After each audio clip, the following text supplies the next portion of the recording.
Well, uh, unlike the films that inspired, Far From Vietnam is not Far From Vietnam. Jill Godmelow's Far From Poland really was Far From Poland. So it became just a film about Jill Godmelow. Although Far From Afghanistan does include footage that was filmed in Afghanistan, it's also far from Afghanistan. It's a film about the United States. The footage that comes from Afghanistan is simply illustrative of the horrors of war. It's another example of the cult of the victim. It really has nothing to say about Afghanistan. Because what needs to be said about Afghanistan is maybe too radical, too unimaginable for the filmmakers of Far From Afghanistan. And that is simply that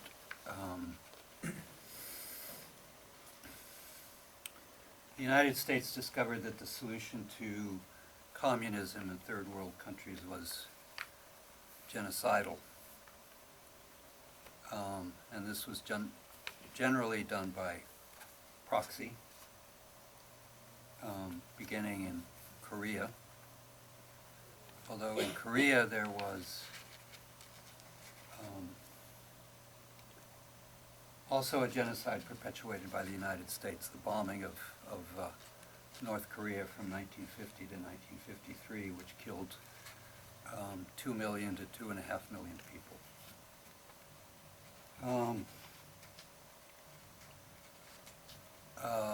The genocidal solution to the problem of communism was already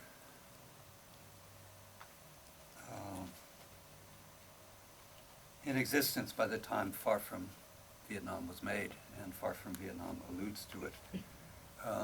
Notably, of course, in the massacres that occurred in Indonesia in 1965, and more gradually in the countries of the Middle East. So that in the Middle East, because of the destruction not only of communist parties, but of communists themselves as human beings, the result has been that the resistance to American domination has taken the form of what we call Islamic fundamentalism. When I saw Far From Vietnam, first in April of 1968, and then again in August of 1968. In April of '68, it played one day at the Los Feliz Theater, and in August it had a week run at the Los Feliz Theater, which was then the flagship of the Laemmle chain and the most important art house in Los Angeles. I really went to see the contributions of Alain Resnais and Jean-Luc Godard, which turned out to be the least interesting parts of the film. At that time, I didn't really know the work of Joris Evens, because since he was a communist, none of the films that he had made since 1940 had shown in the United States up until this time. And at that time, only a few of Chris Marker's films had played in the United States. So I wasn't so familiar with their work. René's contribution, which is a kind of meditation on bad faith, is maybe more interesting now than it was then. Godard's probably less so. It belongs to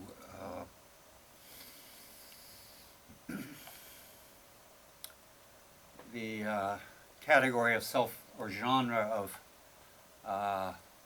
self-referential films, which was a dead end. I'd say that everything that needed to be said about self-reference in cinema was said by the films of Morgan Fisher made between 1968 and 1974. Self-referential films led to another kind of epistemological cinema.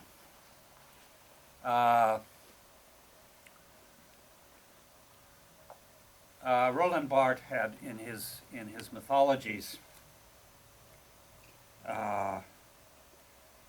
diagnosed the problems of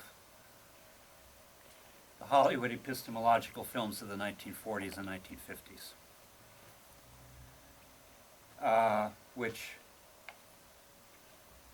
replaced the question of what is to be done with the question, who am I? The, let's say, more experimental epistemological films that continued after Godard's contribution to Far From Vietnam replaced the question of what must be said with the question, what can we know? In both cases, the effect is conservatism.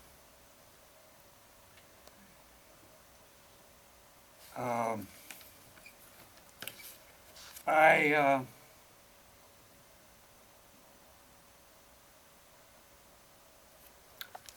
don't know if I can say that Far From Vietnam is the greatest film of the 1960s. But looking at it again recently, I discovered that it's the film that, for me, brings back more than any other the feelings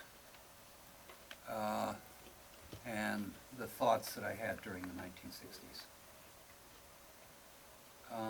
For those of you who didn't live through that period as sentient human beings, it will at least provide you with a document of the United States in 1967, the way it really was. I think better than any other film. And I think the other thing you'll discover watching the film is that it's not dated. So, thanks, and I hope you enjoy the movie, if that's the word.